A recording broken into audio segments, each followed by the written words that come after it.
বলবেন এবারে? 26-এ নওশাদ সিদ্দিকীর কাছে যদিবা তোমার দাঁড়ায়, মমতা ব্যানার্জি যদি স্বয়ং দাঁড়ায়, তাকে 50,000 ভোট থেকে দাঁড়াবো। তারা কিছু উন্নয়ন করেনি, আর একটা ভারত থেকে এমএলএ হয়েছে নওশাদ সিদ্দিকী, তাকে বলছে সে কি উন্নয়ন করছে, তাকে উন্নয়ন করতে দিলে তো সে উন্নয়ন করবে।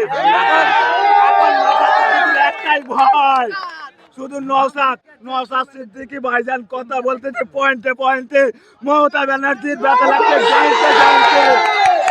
26-এ নওশাদকে হারাবে, কি বলবেন এবারে? 26-এ নওশাদ সিদ্দিকীর কাছে যদিবা তোমার দাঁড়ায়, মমতা ব্যানার্জি যদি স্বয়ং দাঁড়ায়, তাকে 50,000 ভোট থেকে দাঁড়াবো। হ্যাঁ, আপনার নাম? আমার নাম হালিম শেখ। বুথের মধ্যে 293টা বুথ যদি নওশাদ সিদ্দিকীর বিরুদ্ধে চলে আসে, তা নওশাদ সিদ্দিকী ভাইজান হারবে না।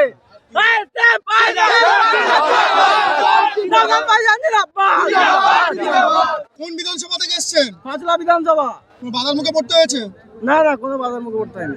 একটা তবে টোল ট্যাক্সে একটা টিএমসির দুষ্কৃতি খুব করছিল, তা আমরাও তাহলে জবাব দিয়ে কেমন দিই। প্রভাব? খুব ভালোই আছে, খুব ভালো আছে। 26-এ লড়াই করবেন? ইনশাআল্লাহ। কি বলবেন? হরিয়ারপাড়া মুর্শিদাবাদ থেকে এসেছি আমি।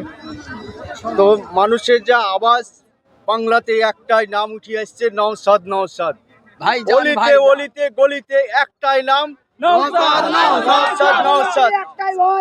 ব্র্যান্ডেড কোম্পানি যদি হয়ে থাকে, আমি দেখছি নওশাদই আছে। পশ্চিমবাংলার মধ্যে একটাই বিধায়ক, তৃণমূলের যতগুলো বিধায়ক আছে এরা তো মুখ বলে না, টিকিট লেয়ার লেগে বসে থাকে। টিকিট লেয়ার লেগে এরা মানে আকাঙ্ক্ষিত হয়ে আছে, কখন মানে আমার ছেলেকে দিব, আমার ভাইপোকে দিব, এই আশাতে বসে আছে। ওদের কোনো দায়ী আছে না। কত মানুষের সাড়া পেলেন? প্রচুর। এখন তো শুরু, এবারে তো শওকত মানুষ মোল্লা যুদ্ধ ভাঙড় শুরু হয়েছে। বিধানসভায় দায়িত্ব আছে এবং নওশাদকে 26-এ হুগলিতে পাঠিয়ে দেবে, এমনটাই বার্তা দিচ্ছেন, কি বলবেন? ও নিজেই কোথায় যাবে ভেবে পাচ্ছে না। নওশাদ সিদ্দিকী ও শওকত মোল্লা, উনি যে কোথায় যাবে উনি তো জানে না, ও আবার কাকে বার্তা দিবে তা? বেশ, আপনার নাম? আমার নাম ইন্তাজুল।